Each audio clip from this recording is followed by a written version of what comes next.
Let's see. Hey, welcome back, guys. If you remember, we are back for David Walliams' Ice Monster, chapters 15 and 16. Now, you do have to pay close attention, because if you don't, and you don't know the answers, you need to go back and re-listen to the story. If you type, I don't know, that's not going to give you any points, is it? If you put, nope, not going to give you any points. You've got to listen to the story and use complete sentences to answer those questions. So, let's get started today with chapters 15 and 16. Extinction business. Out of the darkness stepped a figure dressed in a pitch helmet, knee-high lace-up boots, and a khaki coat. A plume of gray cigar smoke followed it. "Who the blazes is that?" demanded the Queen, struggling to see. "Oh, no," stammered Lancaster. "Who is it?" "Lady Buckshot, the big game hunter, Your Majesty," replied Lancaster. "Oh, no," replied the Queen. Disapproving murmurs echoed around the hall. "What is she doing here?" pressed the Queen.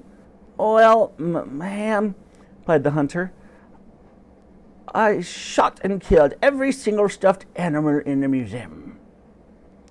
"Such a shame animals weren't armed, or they could have fired back," hissed the Queen to Abdul, just loud enough for Buckshot to hear. Abdul couldn't help but laugh. "It's a shame this monster is already dead," began Buckshot. "It would have been my great pleasure to shoot it right between the eyes." "Well, Lady Buckshot," spluttered Lancaster, "the mammoth as a species has long since been extinct." "I am in the extinction business," replied Hunter. "I would wipe out every last creature on Earth if I could." "How delightful for you," said the Queen, sarcastically. "Now, where is this tea and cake?" Lancaster stepped in. "Tea and cake will now be served in the gallery if you will follow me." The Queen took Abdul's arm and she shuffled out of the hall. The great and the good all followed, which left Buckshot alone with the mammoth. From the top of the stairs, Elsie and Dottie watched as she marched right up to the front of the tank. There she mimed taking out a shotgun, loading it, and firing. Boom! She even produced a sound effect before miming the mammoth's brains splurting out. She chuckled to herself before drifting back into the shadows. Now only Elsie and Dottie were left in the main hall. "I'm trembling," chattered Elsie, holding on to the balcony rail. The evil stench of Buckshot's cigar smoke had snaked all the way up there. "Me too. Evil woman. She's always dragging in some poor tiger or lion she shot with a wicked grin on her face." "So now she's gone? Do we dare?" asked the girl. "Dare what?" replied the cleaning lady. "Do we dare go down and take a closer look?" Dottie shook her head. "Oh, Elsie, you'll get me into deep doo-doo." "Let's just have a very, very, very quick look." When the girl put it that way, it was hard for Dottie to say no. "A very quick look?" asked Dottie. "A glance, really." "A glimpse?" "Yes.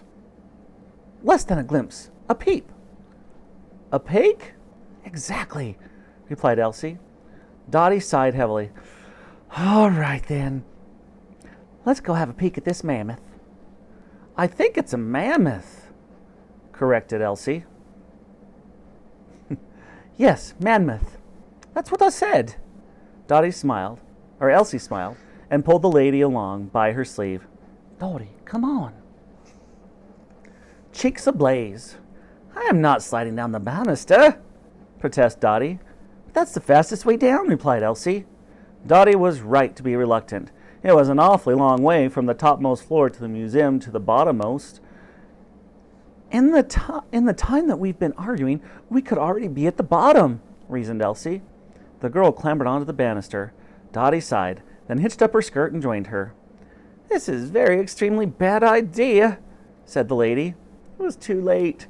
Whoosh! Ouch! Me bottom cheeks are ablaze! Complained Dottie. Hold on! Called out Elsie. Soon they ran out a banister. The girl landed on the floor. Thud! Dottie landed on top of her. Thud! Mesmerized, Elsie approached the ice monster. All that was separating the girl from this species that had become extinct thousands of years ago were a few inches of glass and ice. Funny looking thing, muttered Dottie. I think it's beautiful, whispered the girl. It's like the biggest cuddly toy in the whole wide world. Dottie chuckled. I'm not sure it would be all that cuddly if it was alive. Now come on, we need to get out of here before Mr. Clout comes back. The girl stood still. Elsie? Elsie? The lady tugged on the girl's arm. We need to go. I don't want to leave it alone here, replied Elsie. You what? Dottie couldn't believe what she was hearing. It looked sad. You'd look sad too if you'd been dead for 10,000 years. Let me climb on your shoulders. You what? I need to take a closer look. Young lady, we need to get out of here before the Queen, Her Majesty, comes back. Quicker than a peek, implored Elsie. A peekaboo, I promise. No, come on now. With that, Dottie tried to drag the girl out of the hall. However, Elsie was far too quick for her. Before Dottie knew it, Elsie had climbed up on her back. What the? Hold on to my ankles, she ordered. Elsie stood on the lady's shoulders as a reluctant Dottie dutifully held on to her. The girl was now at head height with the mammoth. She pressed her nose up against the cold glass and stared deep into one of its little black eyes. What are you doing up there? Called Dottie. The truth was, Elsie didn't exactly know what she was doing up there. All she did know is that she was transfixed. She didn't move. It was as if she were frozen solid too. We need to go, implored Dottie. Still, Elsie stared. Then the most magical thing happened. It was a moment that changed everything. A bead of water formed in the creature's eye. It's crying, called down Elsie. Oh my, you're imagining things, young lady. The mammoth hasn't cried since long before even I was born. Now come on. Not yet. What do you mean, not yet? Not yet means not yet. Down the corridor there was a sound of bootsteps. Click-clack, click-clack, click-clack. Clout was on to them. We need to go now, cried Dottie.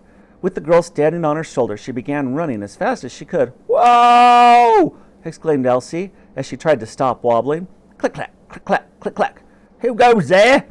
Clout's shout echoed along the corridor. Elsie toppled over and slid down Dottie's back. Now she was riding her like a horse. Giddy up! Ordered the girl, as together they made their escape. All right, my friends, that does it for today for our chapters in David Walliams' Ice Monster. Now, you must answer each and every single one of those questions, whether you want to or not, with complete sentences. All right, my friends, remember, use those complete sentences, click submit, and we'll see you tomorrow for chapters 17 and 18. Have a great rest of your day. 17 and 18, oh wow.